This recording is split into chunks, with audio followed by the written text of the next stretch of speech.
Hola a todos, mi nombre es Ana Mariel Sturlesi y les doy la bienvenida a otra narración de Relatos, Historias de Crímenes. El asesino del Zodíaco es uno de los asesinos en serie más infames y elusivos de la historia estadounidense. Operando en el norte de California durante finales de la década de 1960 y principios de la de 1970, el asesino del Zodíaco está vinculado a al menos 5 asesinatos confirmados y posiblemente más. En el episodio de hoy nos adentraremos en una visión general comprensiva de los crímenes del asesino del Zodíaco, explorando los ataques confirmados, las comunicaciones, las investigaciones y el impacto duradero en la sociedad. Debido a que la verdadera identidad del asesino del Zodíaco no es conocida, no existen detalles contundentes que puedan ayudarnos a entender su psiquis.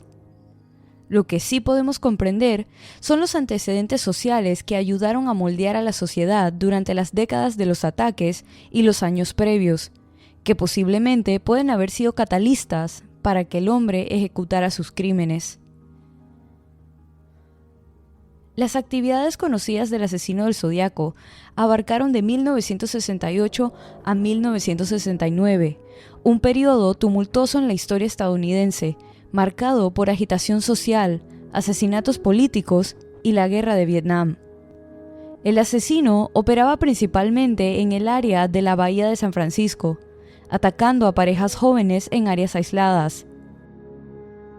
Esta era vio el surgimiento del movimiento contracultural, y las cartas burlonas del asesino del Zodíaco a la prensa y la policía reflejaban un profundo deseo de atención y notoriedad.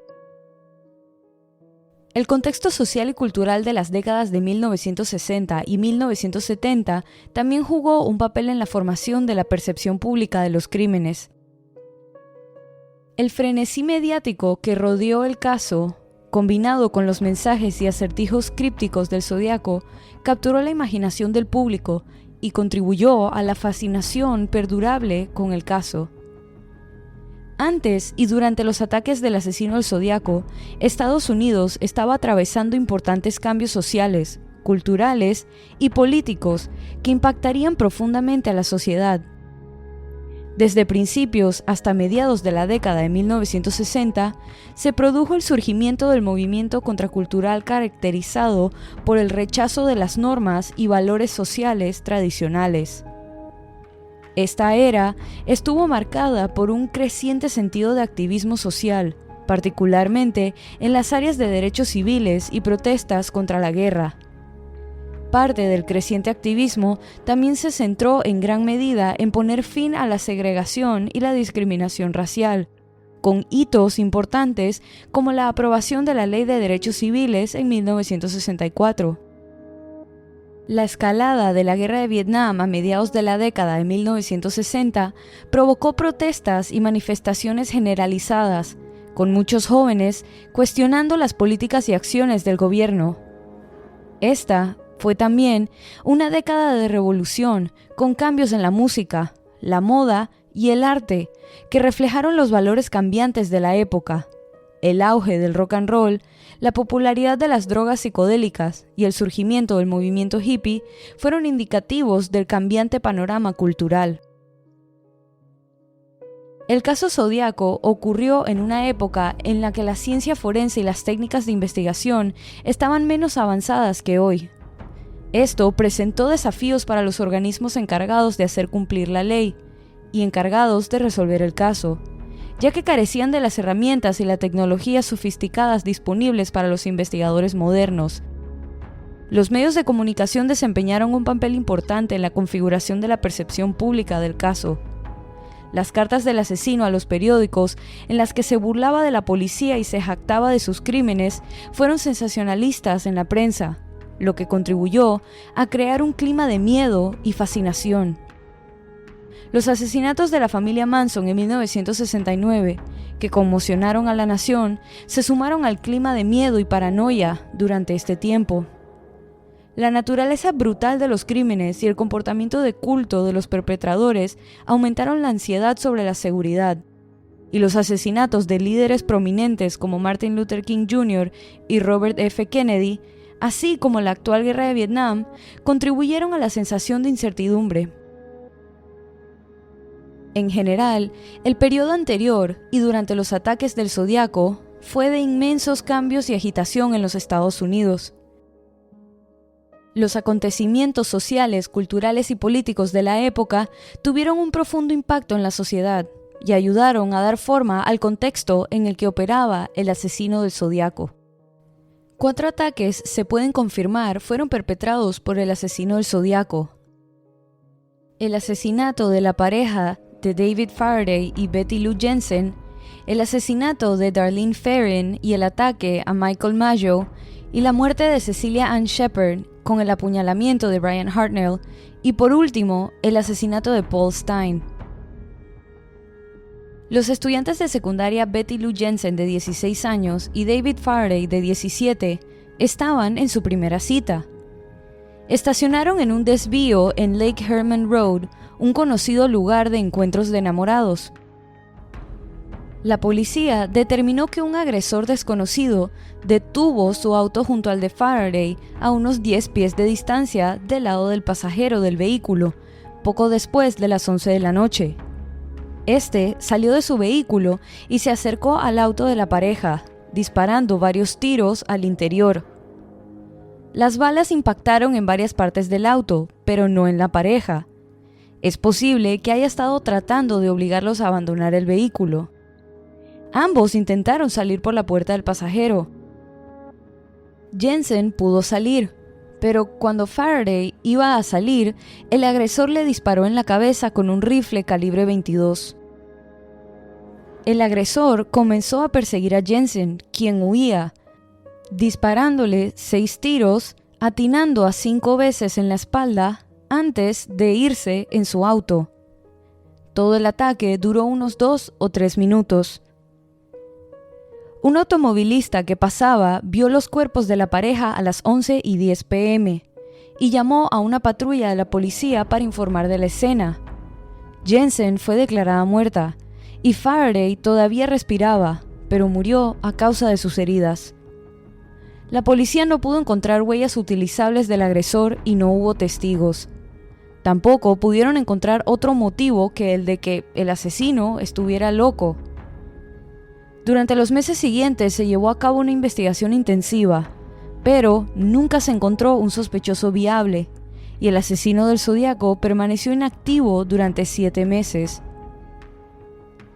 El 4 de julio de 1969, Darlene Ferrin, de 22 años, y Michael Mayo, de 19 años, estaban estacionados en un área apartada cuando un segundo automóvil se acercó a ellos. Luego se fue y regresó unos 10 minutos después. El atacante se acercó al automóvil con una linterna, por lo que la pareja supuso que era un oficial de policía y bajó la ventanilla. El hombre misterioso no dijo nada y disparó múltiples veces desde una pistola de 9 milímetros al vehículo. Una bala alcanzó a Mayo en el brazo derecho y la otra a Ferrin en el cuello, lo que la hizo caer hacia el volante inmóvil.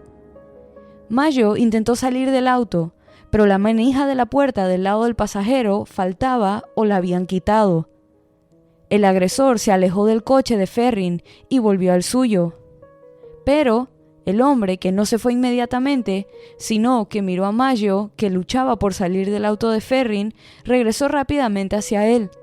Se realizaron 4 disparos más, 2 en contra de cada persona.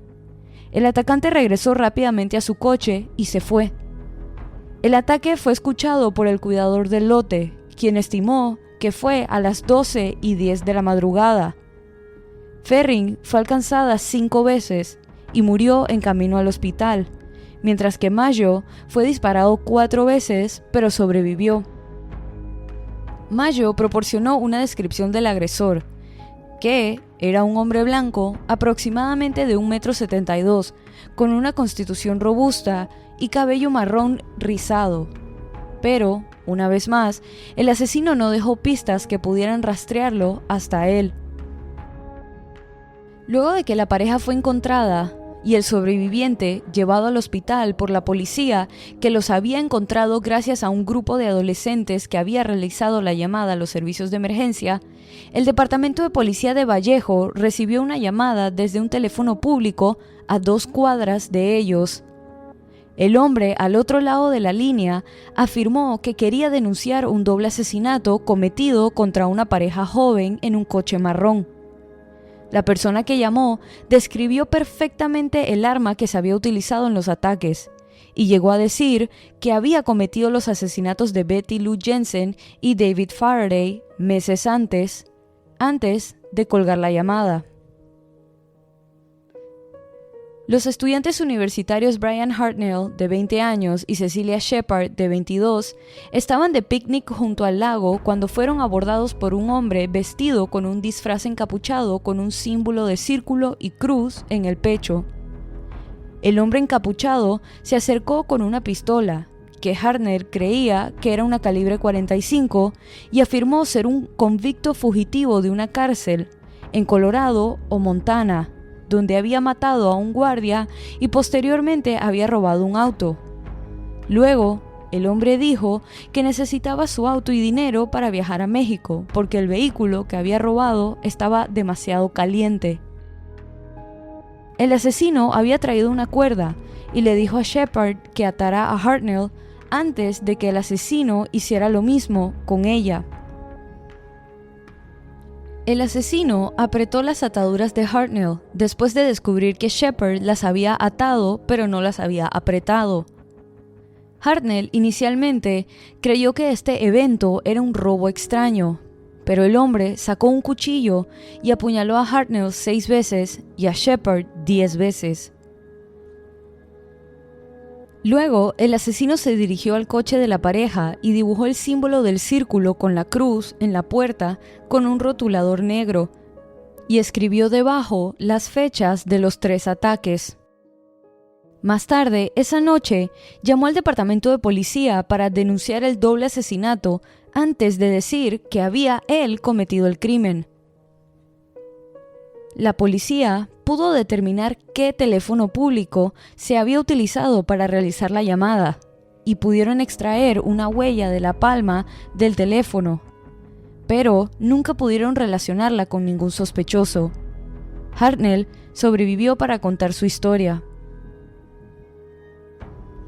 2 semanas después, alrededor de las 9:40 de la noche, el 11 de octubre, el Zodiaco subió al taxi conducido por Paul Stine en el centro de San Francisco. Stine, de 29 años, fue disparado en la cabeza a quemarropa. El asesino tomó la billetera y las llaves de Stine, arrancó un trozo de su camisa ensangrentada y se fue caminando. Varios testigos vieron a un hombre salir de la escena y proporcionaron descripciones. Se creó un retrato hablado basado en estos relatos. La ruta de escape del asesino fue rastreada, pero logró evadir la captura debido a una serie de malentendidos y errores por parte de la policía. Los errores se produjeron cuando los despachadores de emergencia recibieron la información y la pasaron erróneamente a las patrullas. Les habían dicho que el sospechoso era un hombre fornido que vestía una chaqueta negra o marrón, pero el despachador transmitió la información diciendo que el sospechoso era un hombre negro. A 2 cuadras de la escena del crimen, agentes de patrulla respondieron al despacho de radio y llegaron al lugar 2 minutos después de que se realizó la llamada. Observaron a un hombre blanco vestido con ropa oscura caminando hacia el norte, alejándose de la escena del crimen. Cuando la patrulla de los oficiales se detuvo junto al hombre, le preguntaron si había visto algo sospechoso. Él respondió que había visto a un hombre agitando un arma antes y se dirigió hacia el este, lo que provocó que la policía se alejara rápidamente, creyendo que un hombre negro había sido el culpable. Se cree que este hombre que la policía encontró en la calle era en realidad el asesino del Zodiaco que había enviado a la policía por el camino equivocado.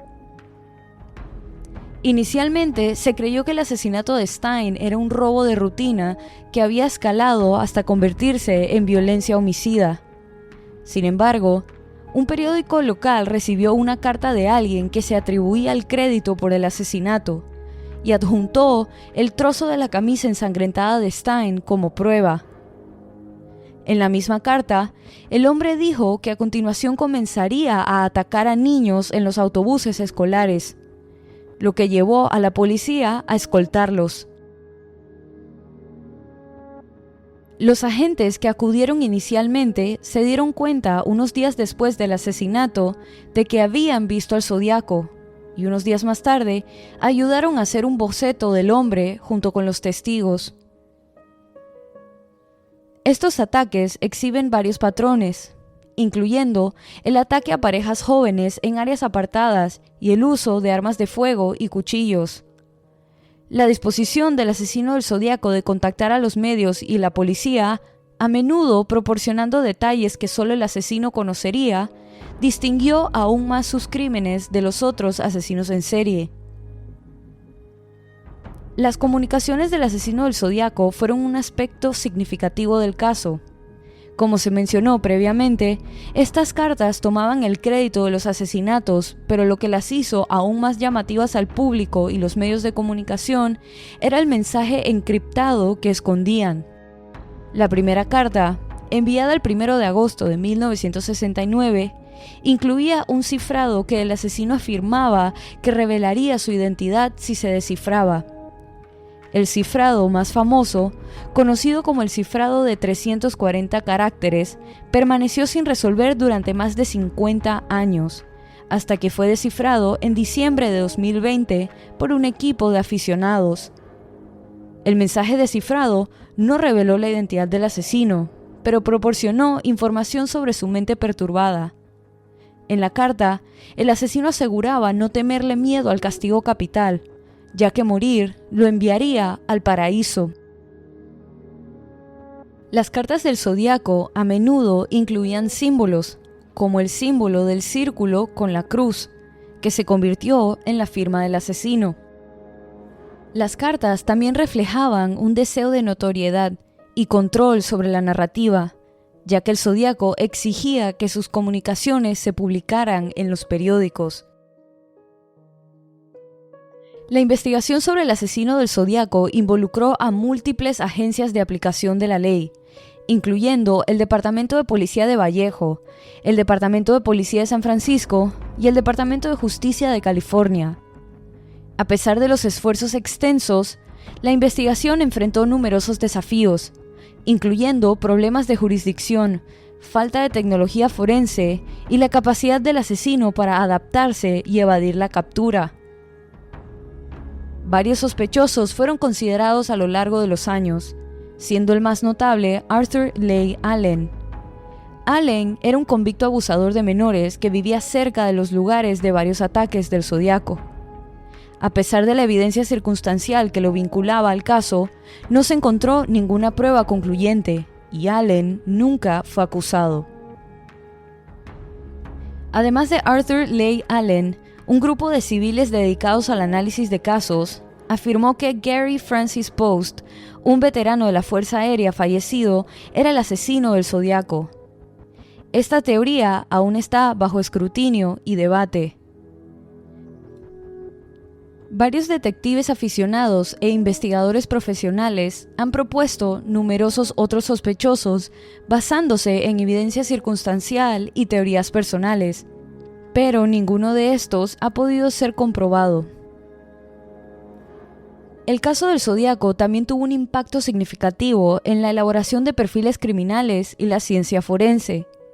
El comportamiento y las comunicaciones del asesino proporcionaron valiosos conocimientos sobre la psicología de los asesinos en serie, influyendo en futuras investigaciones. El asesino del Zodiaco también ha tenido una influencia significativa en la cultura popular, inspirando libros, películas y programas de televisión. Los mensajes crípticos y el comportamiento burlón del asesino han hecho que el caso sea un tema fascinante y de especulación duradera. El asesino del Zodiaco sigue siendo una de las figuras más enigmáticas y escalofriantes de la historia criminal. A pesar de extensas investigaciones y numerosos sospechosos, la identidad del asesino sigue siendo desconocida, dejando un legado de misterio y miedo. El caso ha tenido un impacto duradero en la aplicación de la ley, elaboración de perfiles criminales y la cultura popular, destacando las complejidades y desafíos de resolver un caso tan notorio. A medida que surgen nuevas tecnologías y métodos, aún queda la esperanza de que algún día se revele la identidad del asesino del Zodíaco, llevando a un cierre uno de los misterios no resueltos más infames de la historia estadounidense. Y así culmina este episodio de Relatos, Historias de Crímenes. Recuerden pasar por la cuenta de Instagram y dejar su opinión de este caso. La cuenta es Relatos en Podcast y la pueden encontrar en la descripción de este episodio. Si te gustó este relato, suscríbete o síguenos en la plataforma de tu preferencia que utilices para escuchar los episodios y no dudes en dejar una calificación y comentarios. Mi nombre es Ana María Sturlesi y muchas gracias por acompañarme en esta narración nuevamente y bienvenido si es tu primera. Nos vemos la otra semana para otra narración de Relatos, Historias de Crímenes.